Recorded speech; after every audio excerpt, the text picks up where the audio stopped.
Satellite अंतरिक्ष में कैसे बैलेंस्ड रहता है? अधिकतर सैटेलाइट्स को रॉकेट के जरिए अंतरिक्ष में लॉन्च किया जाता है। सैटेलाइट तभी पृथ्वी की चक्कर लगाता है जब उसकी स्पीड जमीन के ग्रेविटी खिंचाव की वजह से बैलेंस्ड रहता है। बिना इस संतुलन के सैटेलाइट अंतरिक्ष में एक सीधी रेखा में उड़ सकता है। सैटेलाइट्स अलग अलग ऊंचाइयों, स्पीड और रास्ते पर पृथ्वी की चक्कर लगाते हैं।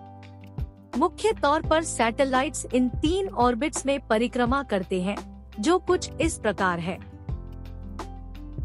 पहला, लो अर्थ ऑर्बिट। दूसरा, जियोस्टेशनरी ऑर्बिट। तीसरा, पोलर ऑर्बिट। लो अर्थ ऑर्बिट आखिर क्या है और ये काम कैसे करता है? ये ऑर्बिट दरअसल 160 से 2000 किलोमीटर की ऊंचाई तक फैला हुआ है। इस ऑर्बिट में ही अधिकतर ह्यूमन मिशंस को पूरा किया जाता है, जो दूसरे ग्रहों से संबंधित नहीं होते। इसके अलावा इंटरनेशनल स्पेस स्टेशन भी इसी ऑर्बिट में घूमता रहता है और चक्कर लगाता है। दूसरा, जियोस्टेशनरी ऑर्बिट। ये वह एटमॉस्फेयर है जिसकी ऊंचाई पृथ्वी की भूमध्य रेखा इक्वेटर से 35,786 किलोमीटर ऊपर है। कम्युनिकेशन सैटेलाइट के इस्तेमाल के लिए यह बिल्कुल सही स्थान है। इस ऑर्बिट में satellites west to east direction में ट्रेवल करते हैं। यह उसी डायरेक्शन और स्पीड के साथ घूमते हैं जिस स्पीड और डायरेक्शन के साथ जमीन घूमती है। पृथ्वी से देखने पर जियोस्टेशनरी सैटेलाइट्स हमेशा एक ही स्थान पर दिखाई देते हैं, क्योंकि ये पृथ्वी से ऊपर एक ही स्थान पर मौजूद रहते हैं। दूसरा है पोलर ऑर्बिट। पोलर ऑर्बिट लो अर्थ ऑर्बिट का ही एक सबटाइप है, जिसकी ऊंचाई जमीन के तल से 200 से 1000 किलोमीटर के बीच होती है।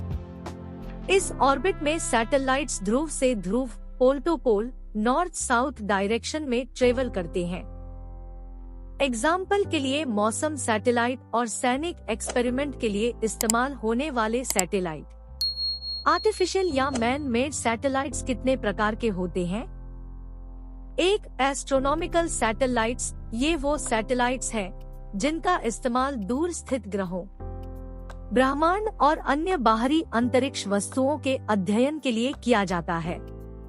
2, बायो सैटेलाइट्स। ये वो सैटेलाइट्स हैं जिनका इस्तेमाल अंतरिक्ष में जिंदा जानवरों को ले जाने के लिए किया जाता है। आमतौर पर वैज्ञानिक प्रयोगों के लिए इनका इस्तेमाल करते हैं। 3, कम्युनिकेशन सैटेलाइट्स। इन सैटेलाइट्स का इस्तेमाल टेलीकम्युनिकेशन के लिए किया जाता है। आधुनिक कम्युनिकेशन सैटेलाइट्स आमतौर पर जियोस्टेशनरी या जियोसिंक्रोनस ऑर्बिट, मोलनिया ऑर्बिट या लो अर्थ ऑर्बिट का इस्तेमाल करते हैं। 4, नेविगेशन सैटेलाइट्स। ये सैटेलाइट सक्षम मोबाइल रिसीवर्स पर ट्रांसमिट किए गए रेडियो टाइम सिग्नल का इस्तेमाल करते हैं, जमीन पर उनकी सटीक लोकेशन का पता करने के लिए। उदाहरण के लिए ग्लोबल पोजिशनिंग सिस्टम (GPS).